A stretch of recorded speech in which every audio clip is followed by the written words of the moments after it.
The year was 1855. The Kentucky Highlands lay shrouded in mist and shadow, a rugged expanse of thick forests and craggy hills that seemed to swallow light itself.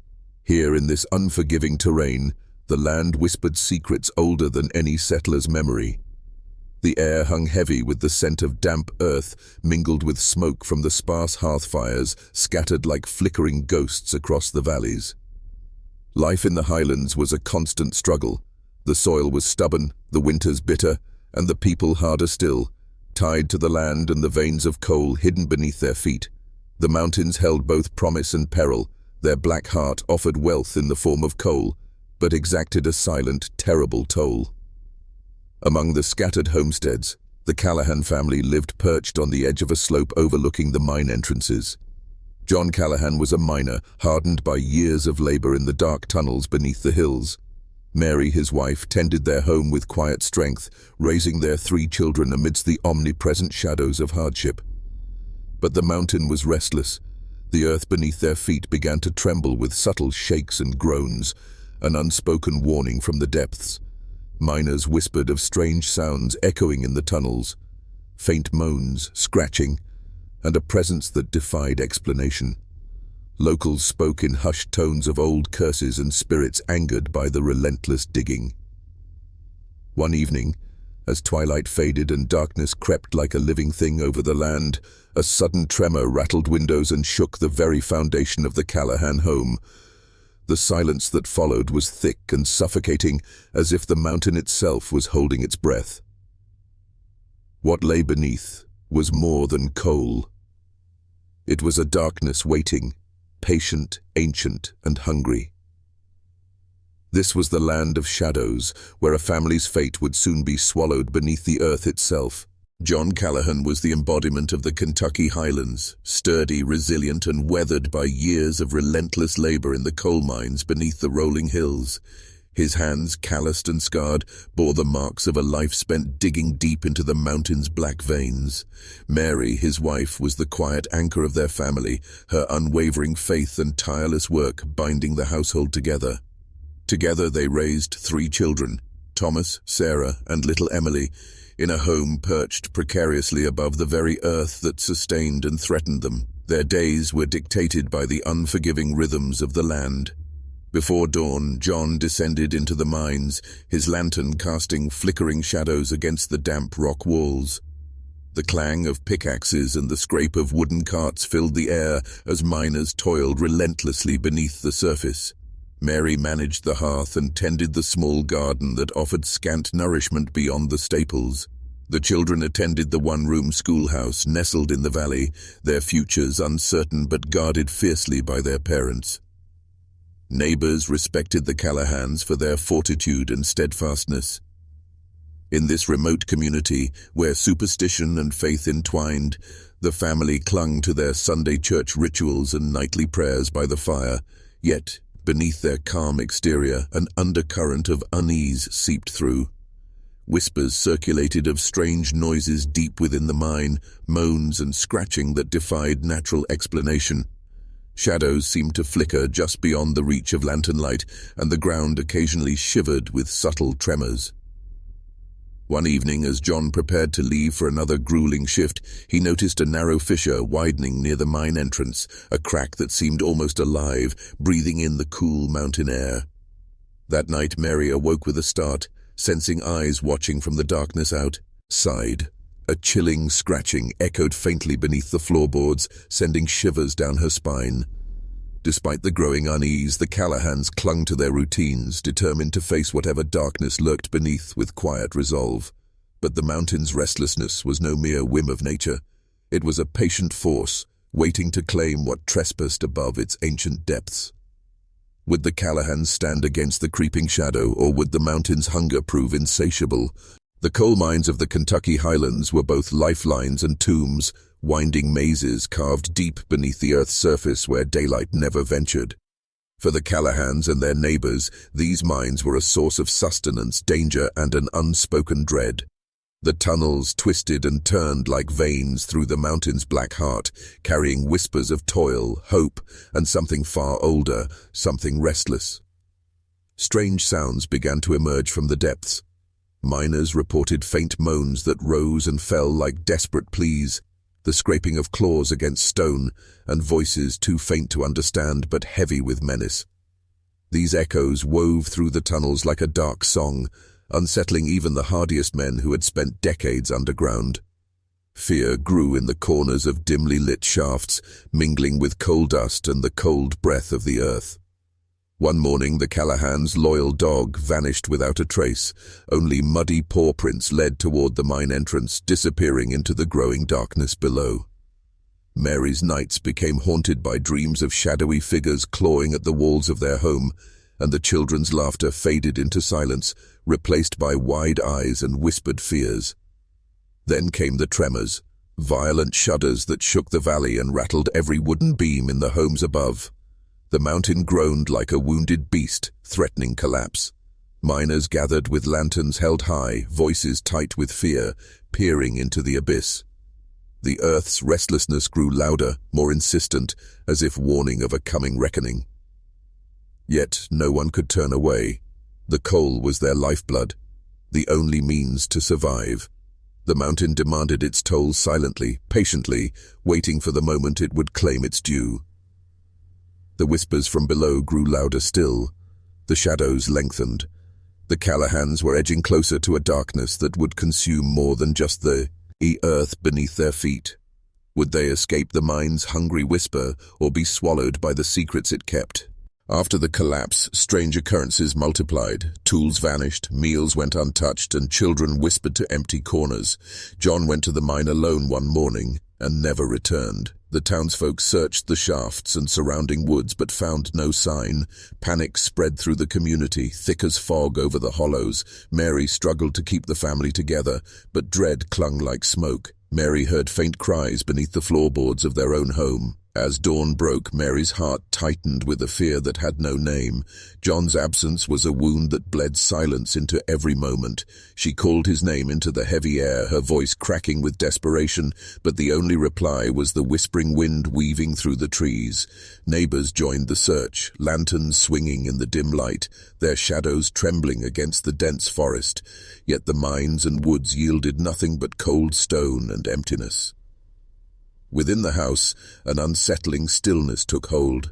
The children, once lively and bright-eyed, spoke in low voices to unseen presences, their gazes fixed on dark corners where no one stood.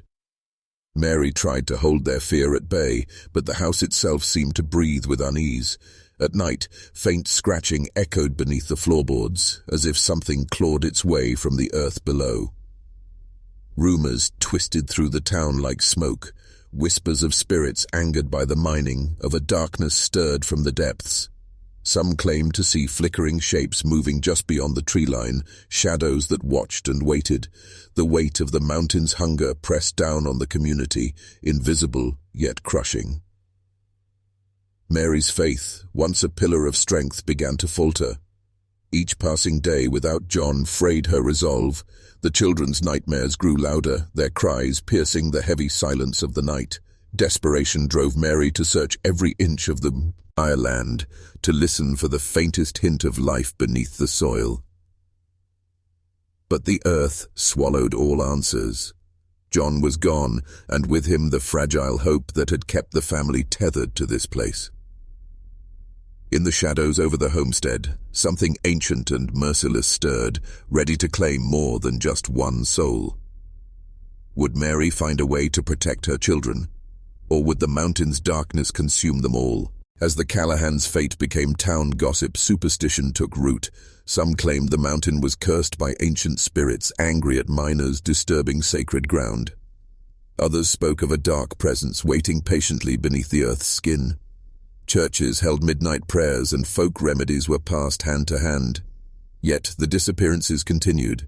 Neighbors' children found wandering, faces pale and haunted. The community's fabric began to unravel. An ominous shadow was seen watching the town from the tree line.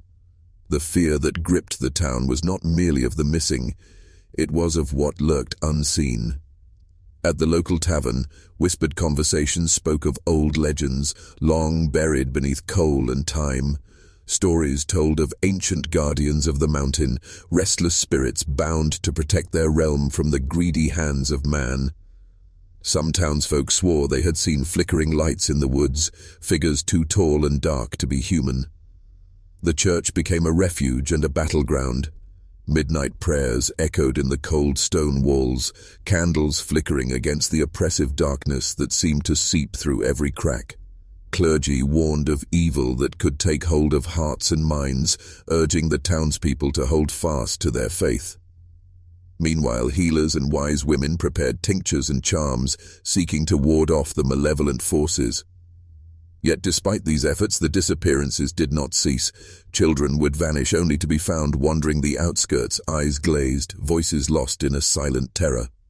Families grew distrustful, neighbors watched each other with suspicion, and the tight-knit community frayed under the strain.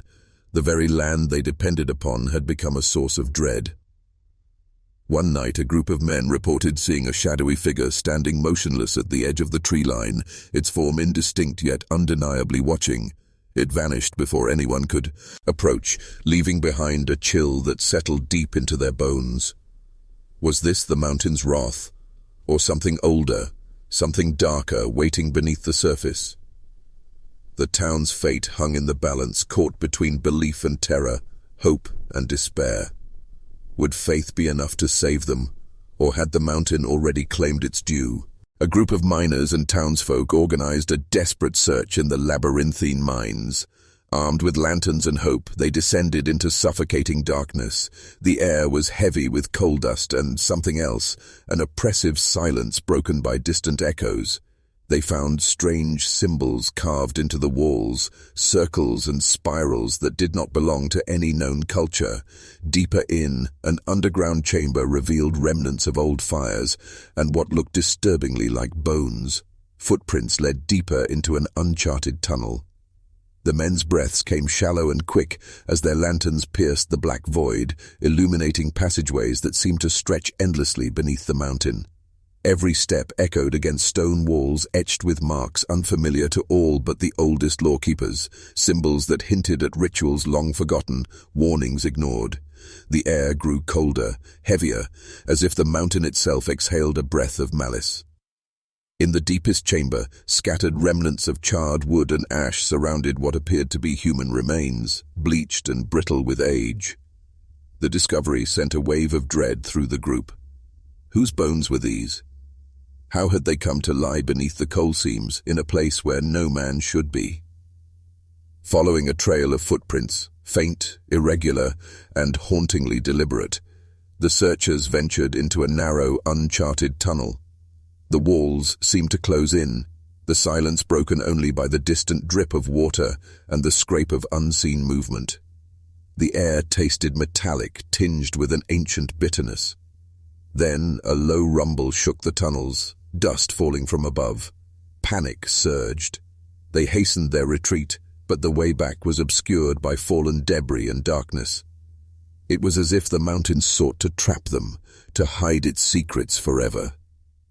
The last search was a desperate gamble, a final attempt to uncover the truth buried beneath the earth. But some truths are guarded fiercely, swallowed by shadows that refuse to yield. Would they find what they sought, or become lost themselves in the mountain's endless dark? Experts from nearby towns were called to assess the mine's stability. Official reports blamed a natural collapse caused by heavy rains and poor support, but the townsfolk whispered otherwise, of the earth itself turning hostile, of subterranean movements that defied explanation. The mountain seemed alive, hungry. Strange tremors returned in patterns like breathing. An unexplained tremor caused a cave-in that sealed the mine entrance forever. The geological assessment was clinical and detached. Engineers measured fault lines, assessed soil composition, and attributed the disaster to natural forces, erosion, water infiltration, and the fragile architecture of human-made tunnels beneath ancient stone. They declared the area unsafe, the mine permanently closed. Yet, their reports could not silence the unease festering within the community. Locals spoke of the mountain as a living entity, one that responded to human intrusion with wrath. The tremors were not random but rhythmic, pulsating with a sinister intelligence. The earth itself seemed to pulse beneath their feet, exhaling cold breath through fissures and cracks.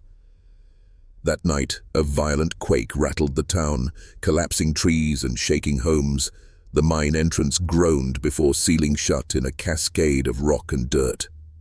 Voices screamed into the darkness, then silence. No rescue came. The mountain had swallowed its own, and any hope of uncovering the truth was buried beneath tons of earth. Speculation grew.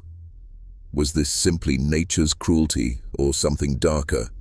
An ancient curse, perhaps, awakened by the greed of men digging too deep. The boundary between natural disaster and malevolent force blurred as the community grappled with their new reality. The mountain's hunger was insatiable, its appetite never quenched. It was not just the coal it consumed, but the lives and souls of those who dared disturb its depths. Would the town survive this earth-swallowing horror, or would they be buried with the secrets beneath? With the mine sealed, the town fell into eerie quiet. The Callahan home stood empty, windows dark and broken. Families avoided the area, children dared not play near the hollowed ground. The silence was oppressive, filled with the weight of the lost. Mary Callahan's fate remained a mystery. Whispers of her ghost wandering the hills began to surface, seen at twilight with eyes reflecting the coal-black void. A chilling wind swept through the empty fields, as if the mountain itself were mourning. Once a place of hard work and simple life, the town was now a shadow of itself. The streets, once filled with laughter and the clatter of daily routine, now echoed only with the occasional creak of old signs swinging in the wind. The pervasive silence felt alive, watching, waiting. Doors were left ajar, gardens overgrown, and the distant hum of nature filled the void left by human absence. Stories spread like wildfire. Figures glimpsed at dusk, a woman in tattered dress wandering near the mine's mouth, eyes hollow yet burning with sorrow. Some claimed to hear whispers carried on the wind, names spoken in broken breath. Mary Callahan's silhouette became a symbol of grief and warning, a ghost tethered to the land that had stolen her family. The children who had once played freely now lived with nightmares etched deep in their minds. Parents spoke in hushed tones of shadows moving through rooms, footsteps in empty halls and cold spots that lingered like a touch from the past. The mountain's silence was not peace. It was a void, filled with absence and despair. The community fractured, bound by shared trauma but torn by fear. Many fled, seeking refuge beyond the hills, while a few remained, haunted and hollow. The legacy of loss etched itself into the town's soul, a scar that would not heal. Beneath the surface, the mountain held its secrets close. What had claimed the Callahans and so many others remained buried, both in earth and memory. Would the silence ever be broken? Or was this the final echo of a darkness that had consumed them all? The Kentucky Highlands were steeped in stories passed down through generations, whispers of spirits guarding the land, warnings left unheeded by those who sought fortune beneath the earth. Folklore told of ancient guardians, elemental forces angered by the intrusion of man's greed, spirits that demanded respect or exacted a terrible price. These tales, once dismissed as superstition, now carried a weight that even the skeptics could not ignore.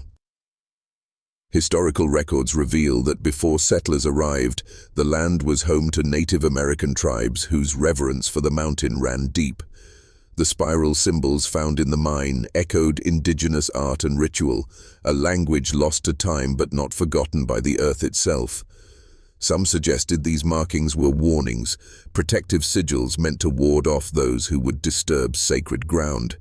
Yet the miners, driven by necessity and ambition, had little regard for such warnings.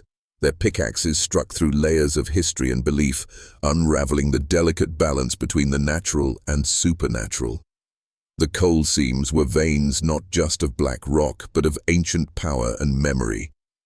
Reports from the era mention strange phenomena coinciding with mining activity. Unnatural cold spots, flickering lights deep underground, and voices carried on the breath of the wind.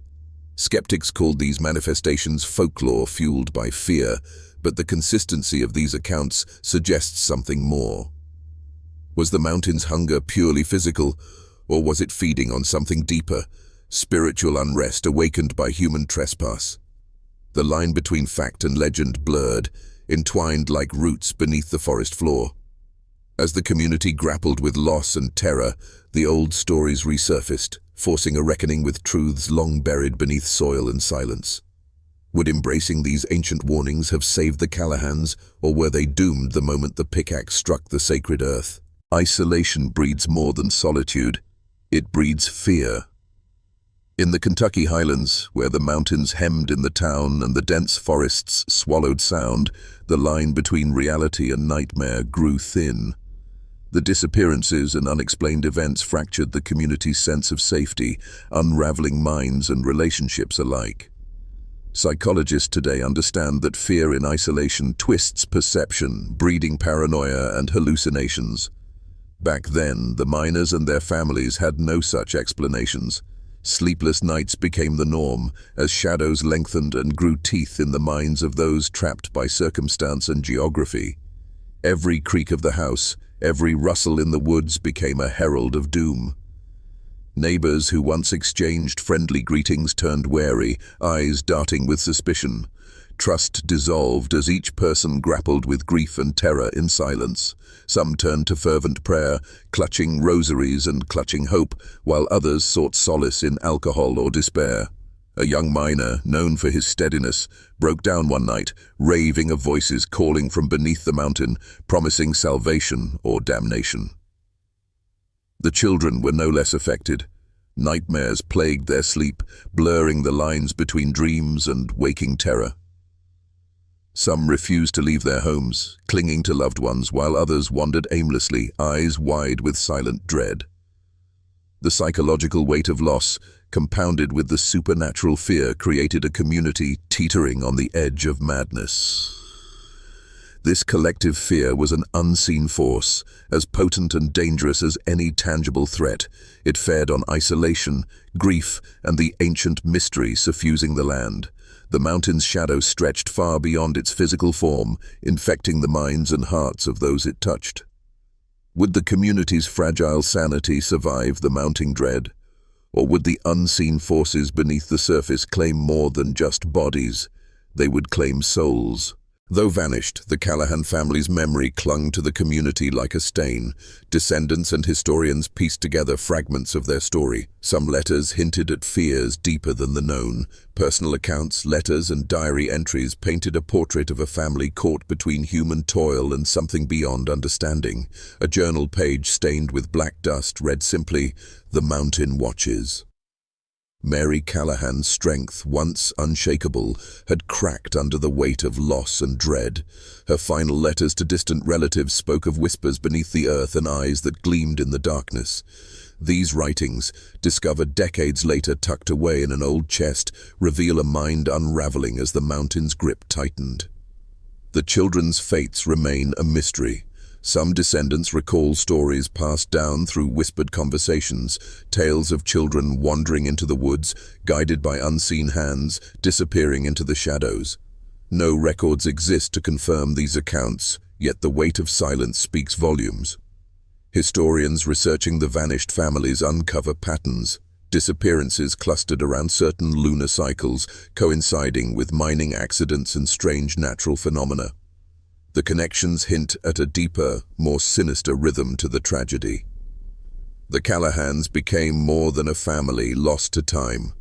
They became a symbol of the mountain's dark hunger and the price of disturbing forces beyond human understanding. Their legacy is etched into the very fabric of the Kentucky Highlands, a reminder that some secrets refuse to be buried. As new generations emerge, the story of the Callahans serves as a caution, a warning to heed the whispers beneath the soil and respect the shadows lurking in the depths. Would their legacy finally be understood, or would the mountain's silence forever swallow the truth? The coal seams beneath the Kentucky Highlands held more than just black rock. They concealed dangers that escaped the eye and defied scientific explanation. The miners who descended into the darkness faced threats beyond the physical hazards of cave-ins and gas pockets. An invisible menace lingered, one born from the Earth's ancient memory and the disturbed balance of nature. Reports from the period tell of miners succumbing to sudden bouts of madness, their minds unraveling without warning. Some vanished within the tunnels, never to be found, their lanterns left burning on empty ledges.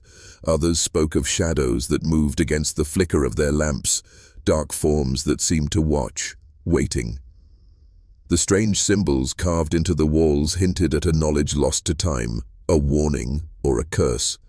Miners whispered of rituals performed long ago, rituals meant to bind or appease forces deep beneath the surface. Ignorant of these rites, they had unleashed something dormant. Beyond the physical, psychological, and supernatural dangers, the mountain's appetite was insatiable. It demanded more than coal. It sought dominion over those who dared claim its riches. The deeper the miners went, the more the boundary between reality and nightmare blurred. Voices carried through the tunnels, luring men deeper into the darkness. The air thickened with an oppressive presence, crushing hope and will. These were dangers beyond the visible, forces ancient, relentless, and unforgiving. Would the miners ever comprehend the full scope of what they faced, or would the mountain's hunger claim them all?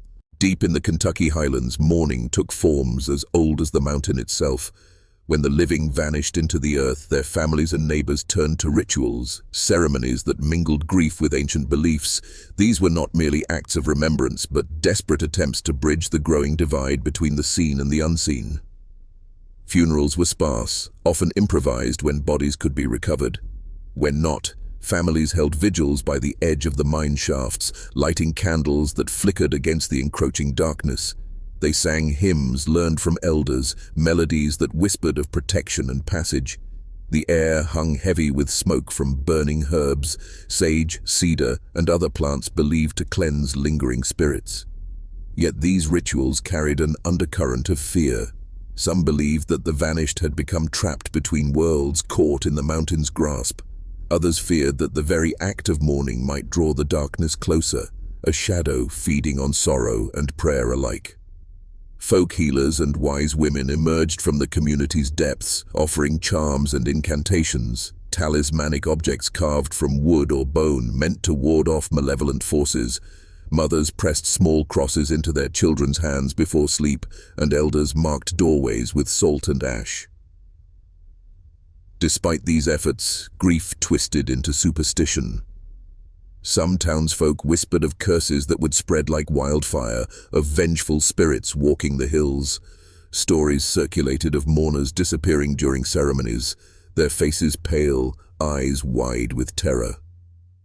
The boundary between ritual and madness blurred as the community grappled with the incomprehensible loss. Each ceremony was both a plea for peace and a warning, an acknowledgement that the mountain's claim extended beyond flesh and blood. Would these ancient rituals offer protection or merely prolong the haunting? Could mourning itself be a doorway to something darker? In the aftermath of the mine's closure and the town's unraveling, outsiders arrived bearing instruments of reason and science. Geologists, doctors, and engineers came to examine the land, the bodies, and the reports that bordered on the supernatural. Their goal was clear: to explain the unexplainable with logic and evidence. Yet even as science sought to illuminate the darkness, the shadows of superstition clung stubbornly. Geologists confirmed the instability of the mountain's geology. The soil was porous and fractured, prone to sudden shifts and collapses. Gas pockets, methane and carbon dioxide, lurched unpredictably through the tunnels, creating invisible dangers. They argued that these natural phenomena could induce hallucinations, paranoia, and suffocation in miners, accounting for much of the reported madness and disappearances. Doctors echoed these findings, citing coal dust lung disease and psychological trauma from the brutal conditions underground. Their reports suggested that fear itself could be a contagion, spreading panic that led to irrational behavior and accidents. Yet the townsfolk remained unconvinced. The symbols carved in the tunnels, the rhythmic tremors, the whispered voices, these defied scientific categorization. Faithful families clung to stories of curses and ancient wrath, while skeptics dismissed them as relics of a fearful past. The tension between science and superstition created a rift in the community. Some sought solace in rational explanations, while others embraced the old beliefs as a means of making sense of their suffering. The truth, elusive as the flicker of a candle in the mind's depths, seemed to reside somewhere between these worlds, where fact met fear and reason met the unknown. Could science ever fully unravel the Cole's curse? Or was the darkness beneath the mountain beyond human understanding? The town that had once thrived amid the Kentucky Highlands gradually faded into a ghostly echo. Families packed their meager belongings, abandoning homesteads shadowed by grief and fear. The creak of wagons and whispered farewells replaced the laughter of children and the clatter of daily toil. Streets grew overrun with weeds, homes crumbled under neglect and time. Those who remained were bound by shared trauma and the burden of memory. At dusk, the hollows filled with whispered prayers, desperate hopes clinging to the fading light. The air was thick with the scent of charred wood and damp earth, a reminder of the mountain's hunger. Ghost stories took root, weaving themselves into the fabric of the land. Travelers spoke of flickering lights near the old mine, of shadowy figures glimpsed through the trees, and of mournful wails carried on the wind. The community's silence became a language of its own, a testament to lives lost and secrets buried. Mary Callahan's silhouette was said to haunt the hills at twilight, her eyes reflecting the void beneath the earth.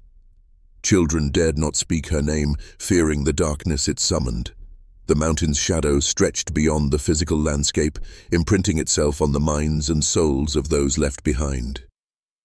The once vibrant town was now a place where time stood still, a hollow memory swallowed by the earth it had sought to conquer. The final chapter of its story was written not in triumph, but in disappearance and despair.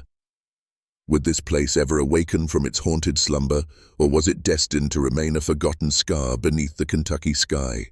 Beneath the overgrown ruins and silent streets, the mountain held secrets locked away in layers of stone and shadow. Decades after the town's demise, explorers and historians ventured cautiously into the forgotten landscape, driven by curiosity and the desire to uncover lost truths. Their discoveries would reveal echoes of the past that had been buried deeper than coal seams. Old mine entrances, long sealed and overgrown, yielded artifacts, rusted tools, fragments of cloth, and faded photographs hinting at lives abruptly interrupted. Among these relics they found more unsettling evidence. The spiral symbols carved deep within the tunnels, now faint but unmistakable, spoke of a culture or belief system lost to time, but etched permanently into the mountain's bones. Interviews with descendants of the vanished families brought forth stories once whispered in fear, tales of strange dreams, unexplained illnesses, and shadowy figures seen just beyond the edges of vision. Some spoke of inherited nightmares, as if the mountain's curse lingered in blood and memory. Scientific tests on the soil and rock revealed anomalies, magnetic disturbances, and unusual mineral deposits that defied simple explanation. These findings suggested that the mountain's influence extended beyond physical danger, touching realms unseen and unexplored. The mountain's secret was more than tragedy. It was a living enigma, a force that had shaped the lives of those who lived in its shadow and continued to haunt their descendants. Would uncovering these memories bring closure or unleash new shadows upon the land? Beneath the Kentucky Highlands, certain sites pulse with an energy both magnetic and malevolent. The mine shafts, long abandoned and sealed, became what locals whispered as hollowed ground, places where the boundary between this world and something darker thinned dangerously. These were not mere spots of geological instability, but points where ancient forces converged and lingered. Travelers reported sudden chills upon entering these areas, sensations of being watched, and an overwhelming sense of dread. Trees surrounding the shafts twisted unnaturally, their branches clawing at the sky like skeletal fingers. Animals avoided these places, their absence a silent warning to those who dared approach. The spiral symbols etched into the mine walls were thought to mark these sites, acting as both wards and warnings. Folklore held that disturbing the hollowed ground risked awakening slumbering powers, entities older than man, bound to the mountain's very core. Some believed these forces demanded sacrifice or tribute, a payment for trespassing upon sacred earth. Locals spoke of rituals performed long ago by indigenous peoples, aimed at appeasing these forces and maintaining balance, but the arrival of miners shattered that delicate equilibrium. The hollowed ground became a crucible of spiritual conflict where grief, anger, and desperation mingled with ancient wrath. Even decades after the town's abandonment, visitors reported eerie lights flickering near these sites, whispers echoing on the wind and shadows moving just beyond sight. The hollowed ground was a place of power and peril, where the past's restless spirits refused to rest. Would those who ventured here be able to resist the mountain's call, or would they become part of its dark legacy? The wind that sweeps through the Kentucky Highlands carries more than just the scent of pine and earth. Locals have long spoken of whispers, soft, unintelligible voices that drift through the hollows on moonless nights. These whispers are not mere tricks of the breeze, but echoes of the past, voices trapped between worlds, yearning to be heard. Visitors who dared to linger near the abandoned mine entrances recounted chilling experiences. Some claimed to hear their own names spoken in tones both pleading and accusatory, as if the mountain itself sought to call them into the depths. Others heard fragments of conversation, snatches of laughter, cries of pain, prayers for deliverance that seemed to rise from the very soil. These voices blurred the line between memory and haunting. Were they the restless spirits of those lost beneath the mountain, or remnants of ancient rituals carried forward through time by the earth's memory? The townsfolk believed the whispers to be warnings, messages meant to keep the living away from the dangers buried below. The psychological weight of these phenomena cannot be understated. The whispers fed fear, deepened isolation, and reinforced the belief that the mountain was a sentient entity, watching and waiting. For some, the voices offered a terrifying connection to lost loved ones. For others, they were a maddening torment that fractured minds. Scientists and skeptics attempted to dismiss the phenomenon as auditory illusions, wind trapped in rock formations, the mind's response to solitude. But the consistency and emotional weight of the accounts defied easy explanation. The whispers on the wind were the mountain's voice, a call to remember, to fear, and perhaps to warn. Would heeding these voices grant understanding, or would listening draw the unwary further into the abyss? Amid the engulfing darkness that swallowed the Kentucky Highlands, a few souls managed to escape the mountain's relentless grasp, stories of survival that flickered like fragile flames against overwhelming shadow. These tales, passed down through whispered testimony and faded letters, reveal moments of courage, desperation, and the human will to endure. One miner, Thomas Whitaker, recalled the tremors that shook the tunnels before the final collapse. Armed with nothing but a dim lantern and unyielding resolve, he navigated collapsing shafts and choking dust, guided by a stubborn glimmer of hope. His escape was marked by narrow passages and sudden darkness, each step a battle against suffocation and despair. Mary Callahan's youngest son, Samuel, was said to have fled into the surrounding woods, escaping the fate that claimed his family. He vanished from records shortly after, but local legends speak of a lone boy surviving off the land, forever haunted by what he left behind. These survivors carried with them fragments of knowledge, warnings of the mountain's hunger and the shadows lurking beneath.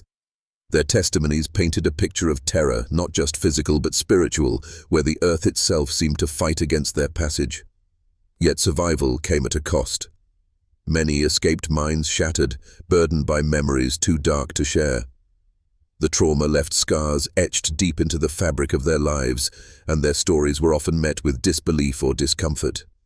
These last lights, Flickers of life against encroaching oblivion serve as reminders of resilience and the high price of survival in a place consumed by darkness. Would their voices be enough to warn future generations? Or would the mountain's secrets remain locked in silent shadows? The haunting tragedy of the vanished family and the forsaken town cast a long shadow over the Kentucky Highlands, extending far beyond the boundaries of time. The echoes of loss ripple through generations, shaping identities, beliefs, and the very fabric of the community that succeeded them. Descendants of those who fled carried with them stories of terror and survival, tales whispered in the quiet moments between dusk and dawn. These narratives became part of family lore, cautionary tales warning against greed, disrespect, and the hubris of challenging forces beyond comprehension. They were stories etched into memory, forming a collective identity shaped by trauma and resilience. The land itself seemed to remember, its forests thick with an uncanny stillness, its hills whispering secrets to those who would listen. Modern settlers found themselves drawn to or repelled by the area, sensing an unseen weight in the soil and air. Some sought to uncover its mysteries, others fled from them, unwilling to disturb what lay beneath. In recent decades, the tragedy inspired researchers, historians, and spiritual seekers. Their work unearthed connections between the past and present, how ancient beliefs influenced community responses, how psychological scars shaped behavior, and how suppressed truths resisted erasure. The legacy of loss is not merely a record of grief, but a testament to endurance. It challenges us to confront uncomfortable truths about human nature, the limits of knowledge, and the price of ignorance. Would embracing this legacy empower the living to break the cycle, or would the mountain's shadow continue to loom over all who dwell in its presence? Beneath the surface of the Kentucky Highlands' tragic history lurks an unsettling question. Who or what watches from the shadows? Tales abound of unseen eyes tracking the living, entities that blur the line between protectors and predators. These watchers remain invisible to most, yet their presence is felt, a weight pressing down upon the town's survivors and their descendants. Some believe these unseen watchers are ancient guardians, spirits tasked with protecting sacred ground from human intrusion. They enact judgment on those who disrespect the mountain, exacting a balance between nature and man. Their warnings come in the form of disappearances, madness, and the chilling whispers carried on the wind. Others see them as predators, malevolent forces feeding on fear and flesh, entities that thrive in darkness and despair. These watchers are patient, waiting for the right moment to claim new victims, weaving a web of psychological torment and physical disappearance. The distinction between guardian and predator is blurred, for the watchers' methods are inscrutable and their motives hidden. They inhabit the liminal spaces, the tunnels, the forests, the dreams of the frightened, ever present but never fully revealed. Eyewitness accounts describe flickers of movement in peripheral vision, unexplained sensations of being followed, and fleeting glimpses of figures cloaked in shadow. Animals grow restless in their presence, refusing to enter certain areas or fleeing with unnatural urgency. This unseen surveillance breeds paranoia and fear, eroding trust and community bonds. It serves as a constant reminder that the mountain's hold extends beyond the physical, reaching into the minds and hearts of those who dwell nearby. Are these watchers silent protectors enforcing an ancient pact, or merciless hunters reveling in humanity's fragility? Deep within the abandoned mines and scattered rocks of the Kentucky Highlands lie enigmatic carvings, spirals, circles, and intricate patterns etched into stone with deliberate precision. These symbols are more than mere graffiti. They are a language, a code left behind by those who sought to communicate warnings, rituals, or truths lost to time. Historians and cryptologists have puzzled over these carvings, tracing similarities to indigenous markings, ancient spiritual sigils, and even cryptic messages meant to ward off evil. The repetitive spirals are believed to represent cycles of life, death, and rebirth, or the passage between worlds. Circles may mark sacred spaces or points of power within the mountain's labyrinth. The placement of these symbols within the tunnels is strategic, appearing at junctions, entrances to hidden chambers, and sites where unnatural phenomena were reported. They seem to serve as both protection and a guide, a silent map for those who understand their meaning, or a warning to those who do not. Local folklore suggests that disturbing or ignoring these symbols invites misfortune, perhaps triggering the wrath that befell the miners and their families. Some carvings show signs of deliberate defacement, as if someone tried to erase or hide their significance. Modern researchers have begun to decode patterns, uncovering layers of meaning that hint at ancient knowledge about the mountain spirits, cycles of the earth, and the balance between human ambition and nature's limits. These hidden codes carved in stone stand as a testament to a forgotten dialogue, a bridge between past and present, human and supernatural. Will deciphering these symbols unlock the mountain's secrets or unleash forces better left undisturbed? Within the Kentucky Highlands, a peculiar phenomenon has long been whispered about, a place known among locals as the vanishing point. This is not merely a physical location, but a threshold where the boundaries of time and reality begin to unravel, where those who cross may lose themselves to the mountain's eternal grasp. Witnesses describe the vanishing point as a shifting landscape, a place where shadows lengthen unnaturally and the air shimmers with a disorienting haze. Some who entered speak of moments stretching endlessly, of echoes from the past bleeding into the present. Time fractures here, memories mingle with visions, and the familiar becomes foreign. Stories tell of travelers who wandered too close only to disappear without trace, swallowed by a fog that seemed alive, wrapping them in a silent, unyielding embrace. Others emerged changed, their eyes hollow, their speech fragmented, haunted by glimpses of otherworldly realms. The mountain's vanishing point is a liminal space, a crossing between worlds where reality thins and the mountain's true nature reveals itself. It is a place of transformation, but at a cost, where one risks becoming lost in layers of time, trapped between existence and oblivion. Scientists have struggled to explain anomalies here, magnetic disturbances, fluctuations in atmospheric pressure, and inexplicable disappearances defy conventional understanding. Locals warn that venturing too far invites a loss of self, a surrender to forces older and more powerful than human will. This blurring of time and reality is the mountain's most insidious trap, drawing the curious and desperate alike into its endless depths. Would you dare approach the vanishing point, knowing you might never return? Or is some knowledge too dangerous to seek? Few have dared to venture beyond the sealed mine entrances, driven by desperation or obsession to confront the mountain's very heart. This final descent is not merely physical, but symbolic, a journey into the abyss where the line between man and myth dissolves.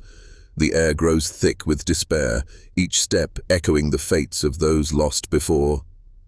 The tunnels narrow, walls slick with ancient moisture, and the oppressive silence is broken only by the drip of water and the distant rumble of shifting earth. Strange symbols guide, or mislead, the way deeper into the bowels of the mountain, their meanings both protective and perilous. Here, the miners' shadows linger, their stories etched into stone and air. Some claim to hear their distant cries for help, others feel the weight of unseen eyes watching, judging. The deeper one goes, the heavier the presence becomes, a crushing force that seeks to break the spirit and consume the soul.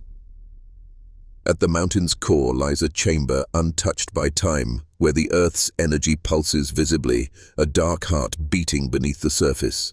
This place is both sanctuary and prison, a nexus of power and despair. Legends speak of offerings made long ago to appease the forces dwelling here, and of sacrifices that fed the mountain's insatiable hunger. Facing the mountain's heart demands more than courage. It requires surrender to the truth of human fragility in the face of ancient power. Those who confront it risk becoming part of its eternal shadow, their stories joining the countless whispers carried on the wind. Will this final descent reveal redemption or doom? Can one challenge the mountain's will and survive? As the tale of the vanished family and the haunted Kentucky Highlands draws to a close, one question remains: what lies beyond the darkness? The mountain's shadow lingers, its secrets hidden but never fully silent.